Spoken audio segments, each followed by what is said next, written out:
Welcome to CMD news. నా పేరు కామాక్షి. ముందుగా నేటి వార్తా విశేషాలు. జల్దంకి మండలం కమ్మపాలెం గ్రామానికి చెందిన వెలిగండ్ల రమేష్ మృతికి భూ వివాదమే కారణమని ఆయన కుటుంబ సభ్యులు ఆరోపించారు. రమేష్ సోదరి రజిత అక్రమంగా భూమి, ఇంటిని తన పేరుపై రిజిస్ట్రేషన్ చేయించుకుని కుటుంబాన్ని ఇబ్బందులకు గురిచేసిందని మీడియా సమావేశంలో తెలిపారు. అక్రమ రిజిస్ట్రేషన్ వల్ల తీవ్ర మనస్తాపానికి గురైన రమేష్ బ్రెయిన్ స్ట్రోక్ తో మృతి చెందాడని కుటుంబ సభ్యులు ఆవేదన వ్యక్తం చేశారు. ఈ వివాదానికి ఉదయగిరి ఎమ్మెల్యే కాకర్ల సురేష్ కు ఎలాంటి సంబంధం లేదని గ్రామస్తులు స్పష్టం చేశారు. రమేష్ కుటుంబానికి న్యాయం చేయాలని పోలీసు, రెవెన్యూ అధికారులను కోరారు. అందరికీ నమస్కారము. నా పేరు ఉప్పూరి ఆదిలక్ష్మి. కాకర్ల సురేష్కి ఈ గొడవలకి ఎటువంటి సంబంధం లేదు, కానీ కావాలని అమ్మాయి ఆయన మీద ఆరోపణలు చేస్తుంది. ఆయన ప్రభుత్వంలోకి రాక తలికి నుంచి ఈ గొడవలు ఉన్నాయి. గత 13 సంవత్సరాల నుంచి ఈ గొడవలు జరుగుతూనే ఉన్నాయి. కానీ 5 సంవత్సరాల నుంచి విపరీతంగా హింసిస్తూ ఉంది. వాళ్ళ అన్న ఒక కారణం ఆ అమ్మాయిను. అందుకని ఆ కుటుంబానికి ఊరి ప్రజలు మొత్తము అండగా నిలబడతాము. వాళ్ళకి ఆ కుటుంబానికి మీరు న్యాయం చేయాలని కోరుకుంటున్నాము. నా పేరు జయమ్మ. ఎన్నికల వరమ్మ. నేను ఒక ఇంట్లో పెరిగిన వాళ్ళని. ఆమె తన బిడ్డలైనటువంటి రజిత, రమేష్ ఇద్దరు రజితాకే పక్షపాతంగా అంతా చేసి ఉంది. రమేష్ తన కొడుకుని, తన బిడ్డల్ని దారుణంగా అన్యాయం చేసింది. ఈ అన్యాయాన్ని సహించలేకుండా ఉన్నాము. రాజస్థాన్ నేను అడిగితే కలిసినప్పుడు 2 పర్యాయంలో. నమస్తే సార్, నాది వెనిగల్ల రమేష్ భార్యని. నేను ఫ్యామిలీ సర్టిఫికేట్ కోసం పంచాయతీ సెక్రటరీ దగ్గరికి వెళ్ళింది. మరి ఆ అమ్మాయికి ఏం సంబంధము? మా అమ్మాయికి ఏం సంబంధం సార్? మాకు న్యాయం జరిగేటట్టు చూడండి. ఇలా ఉన్న ఆస్తులన్నీ రాపించుకొని, ఇల్లు కూడా రాపించుకొని తీసుకెళ్లిపోయి ఆడ పెట్టుకొని నీ అంతు తేలస్తాను అని అనింది. సంక్రాంతికి వచ్చిన రోజు తీసుకొని పోయిన తర్వాత 4-5 నెలలకే రాపించుకొని వాళ్ళ అమ్మని తీసుకుపోయి అక్కడ పెట్టుకున్నది. ఇప్పుడు నాకు అదే కావాలి, నన్ను ఇంట్లోకి రానిలేదు, చేయనీయలేదు అని మాట్లాడుతుంది. ప్రతి దిక్కడ ఆఫీసుల చుట్టూ నా భర్తని ప్రతి చెక్కలా తిప్పుతానే ఉంది. ఇదేందిరా నాయన, నాకు ఏం తెలియకపోయినా ప్రతి దిక్కలకి పిలవనంపిస్తా ఉంది. ఇట్లా నా భర్త చచ్చిపోయిన తర్వాత నా తమ్ముడు తోడబుట్టిన వాడు వచ్చి హెల్ప్ చేస్తాడు కదా, మరి నా మద్దులు ఇద్దరు అదేదో మాట్లాడాడు చేశాడని ఒట్టొట్టి అన్నీ చెప్పేసి నిందులు వేసి వాళ్ళ మీద కేసులు పెట్టింది. డబ్ల్యూ సర్టిఫికేట్ల కోసము అప్పలనాయుడు అనే అతని నుంచి సమాచారం అందుకొని పంచాయతీ సెక్రటరీ దగ్గరికి వెళ్లి నాకు సర్టిఫికేట్లు, ఫ్యామిలీ సర్టిఫికేట్లు ఇవ్వండి అని అడిగింది. సర్టిఫికేట్ కోసము దానికోసము పంచాయతీ సెక్రటరీ దగ్గరికి వెళ్ళింది. మరి ఆమెకేమి సంబంధము అని నేను కోరుకుంటున్నాను. కాకర్ల సురేష్కి ఎలాంటి సంబంధము లేదు దీంట్లో ఇన్వాల్వ్ కావడానికి. 5 సంవత్సరాల నుంచి మాకు జరగతానే ఉన్నాయి. మాకు అధికారులు న్యాయం చేయండి కోరుకుంటున్నాము. రజిత ఇచ్చిన పేపర్ స్టేట్మెంట్ ఇది కరెక్ట్ కాదు. ఎమ్మెల్యేకి సంబంధం లేదు. ఈ గ్రామంలో వెలిగల్ల రమేష్ చనిపోయాడు. ఆ రమేష్ రజిత, ఆ రమేష్కే అన్యాయం జరిగింది కానీ రజితకి ఎలాంటి అన్యాయం జరగలేదు. ఈ గ్రామంలో ఎమ్మెల్యేకి ఎటువంటి సంబంధం లేదు. అది జరిగి 5 సంవత్సరాలైంది. 5 సంవత్సరాలప్పుడు కూడా నేను కూడా మాట్లాడాను ఆ అమ్మాయితో. అమ్మాయి ఎడన్నా కూర్చొని మాట్లాడుకున్న అమ్మ పోలీస్ స్టేషన్కి పోగాకండి. ఆ అమ్మాయి ఊరి మాట వినలేదు. ఆ అమ్మాయి పోలీస్ స్టేషను, ఆర్డీఓ ఆఫీసు, ఇంకొక ఆఫీసుల చుట్టూ తిరిగేది ఇదే చేస్తా ఉంది. అన్యాయం అయితే రమేష్ కుటుంబానికి జరిగింది. ఎమ్మెల్యే గారికి వచ్చి 2 సంవత్సరాలు అయితే ఆయనకేం సంబంధం ఉంది దీంట్లో? ఇది వాళ్ళు కోర్టు తీసుకొని ఉంది. ఆ అమ్మాయి ఎస్పీల దగ్గరికి వెళ్తుంది, డిఎస్పీల దగ్గరికి వెళ్తుంది.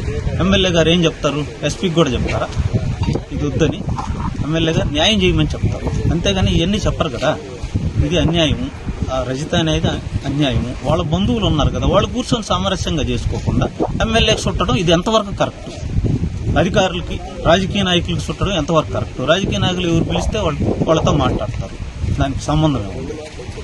ఎమ్మెల్యేకి రాజకీయానికి సంబంధం లేని విషయం ఇది. ఎట్టి పరిస్థితుల్లో వాళ్ళ కుటుంబ సమస్య, వాళ్ళు కూర్చొని గ్రామస్తులు సరి చేసుకోవాల్సిన సమస్య. కానీ ఇది ఇతరులకు ఎవరికి సంబంధం లేదు. అందరికీ నమస్కారం. నా పేరు గోసు ప్రసాద్. ఈ కమ్మపాలెం గ్రామంలో 65 కుటుంబాలుంది. వాటిలో 50 కుటుంబాలు నాయుడు గారు ఉన్నారు, 15 కుటుంబాలు యాదవాస్ మేమున్నాము. ఇక్కడికి వచ్చి ఎవరైనా సరే ఏ అధికారి అయినా వచ్చి ఈ గ్రామంలో ఇంటింటి తిరిగి ఎంక్వైరీ చేసుకోండి. ఆ అమ్మాయి తట్టు న్యాయం ఉందంటే ఆ అమ్మాయికే చేయండి. ఈ గ్రామం మొత్తం ఈడ తట్టు ఉంది. ఎందువల్ల ఉందంటే ఆ అమ్మాయి చేసింది అక్రమం, మాకు తెలుసు అది. ఎందువల్లంటే మా ఇంటి పక్కన చేను పక్కన ఉన్నది కాబట్టి. ఆమె బైపాస్ పోయింది, నా చేను ఆమె బైపాస్ పోయింది 1/2 కిలోమీటర్ అవతల. ఆమె చేను 5 కోట్లు 4 కోట్లు అమ్మేంత సీన్ లేదు. కాకర్ల సురేష్ గారికి ఎలాంటి సంబంధం లేదు. ఇది పార్టీకి సంబంధించిన విషయం కాదు, ఇది ఒక కుటుంబ విషయం.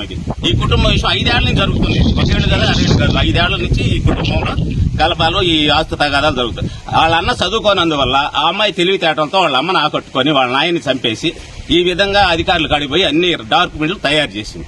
దీంట్లో రాజకీయ ప్రమేయం ఎలాంటిది లేదు. అధికారులు కూడా అన్ని వచ్చారు, ఎంక్వైరీ చేసుకున్నారు, అందరిని చూసుకున్నారు, పోయారు. ఈ తట్టు న్యాయం వీళ్ళ తట్టు ఉంది. వాళ్ళ నాయన మానసికంగా 40 ఏళ్ళోడు, మాకంటే చిన్నవాడు, 40 ఏళ్ళోడు మానసికంగా వాళ్ళ చెల్లి దెబ్బకి నలిగి చనిపోయాడు. వాళ్ళ పరిస్థితి ఏంది?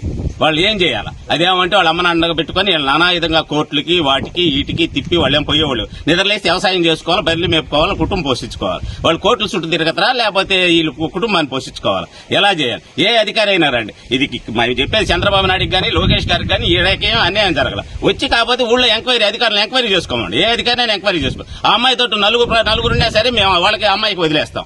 ఆస్తి కానీ ఆ కుటుంబాలు కానీ మేమే దానికి సపోర్ట్. కాబట్టి వీళ్ళ కుటుంబాలకు మాత్రం న్యాయం చేయాలి.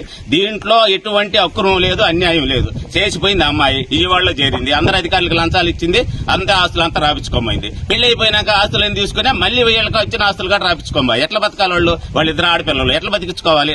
కాబట్టి దీన్ని అందరూ ఎంక్వైరీ చేసి, ఏ అధికారి అయినా సరే ఎంక్వైరీ చేసి ఈ గ్రామంలోకి వచ్చి ఎంక్వైరీ చేసి వాళ్ళకి న్యాయం చేయాలని మేము కోరుతున్నాము. దీంట్లో కాకర సురేష్ గారికి ఎలాంటి సంబంధం లేదు. ఆయన వచ్చింది 2 సంవత్సరాలు అయింది. ఇది 5 ఏళ్ల నుంచి జరుగుతా ఉంది. ఇది దానికి ఎట్లాంటి సంబంధం లేదు. ఎన్ని బోకస్ మీడియాలు బోకస్ వ్యవహారం చేస్తే మాత్రం ఇదంతా జరిగేదిగా. ఊళ్ళోకి రండి, ఏ అధికారి అయినా ఊళ్ళోకి రండి, ఊళ్ళోకి వచ్చి ఎంక్వైరీ చేయండి. ఎంక్వైరీ చేసి వాళ్ళకి ఎవరికి న్యాయం ఉంటే వాళ్ళకి న్యాయం చేయండి. మేము వాళ్ళకి బంధువులం కాదు, వీళ్ళకి బంధువులం కాదు, కాబట్టి గ్రామస్తులం. అది ముఖ్య గమనిక, మా హాస్పిటల్ నందు డాక్టర్ ఎన్టీఆర్ వైద్య సేవ అందించబడెను. పేదలందరికీ ఆధునిక వైద్యం చేయబడెను. Malinidevi multi speciality hospital, Christian Peta, 5వ line, Kavali. Doctor Guttipati Malinidevi MBBS MS OBGY కాన్పులు మరియు గర్భకోశ వ్యాధి నిపుణులు. మాలినీదేవి మల్టీ స్పెషాలిటీ హాస్పిటల్ నందు అందించు వైద్య సేవలు: సాధారణ కాన్పులు, సిజేరియన్లు, లాప్రోస్కోపిక్ ద్వారా గర్భసంచికి సంబంధించిన ఆపరేషన్లు, ట్యూబెక్టమీ, పిల్లలు లేకుండా operation, high risk pregnancy, ectopic pregnancy మరియు గర్భసంచి నీటి బుడగలు, గర్భసంచి జారిన ఆపరేషన్లు, రొమ్ముగడ్డలకు చికిత్స, నెలసరి ఇబ్బందులకు చికిత్స, మెనోపాజ్ సమస్యలకు చికిత్స చేయబడును. స్త్రీలకు సంబంధించిన అన్ని సమస్యలకు చికిత్స చేయబడును. Doctor Battina Narendra Babu MBBS MS general and laparoscopic surgeon. Laparoscopic ద్వారా అపెండిసెక్టమీ, 24 గంటల కడుపు నొప్పికి చికిత్స, హెర్నియా మరియు పిత్తాశయంలో రాళ్లు తీయబడెను. వరి బీజం, హెర్నియా, నరాలు ఉబ్బడం, హైడ్రోసెల్, థైరాయిడ్ ఆపరేషన్లు చేయబడెను. Malinidevi multi speciality hospital, Christian Peta, 5వ లైన్, కావలి. ఫోన్ నంబర్స్ 9398665676 మరియు 08626245167.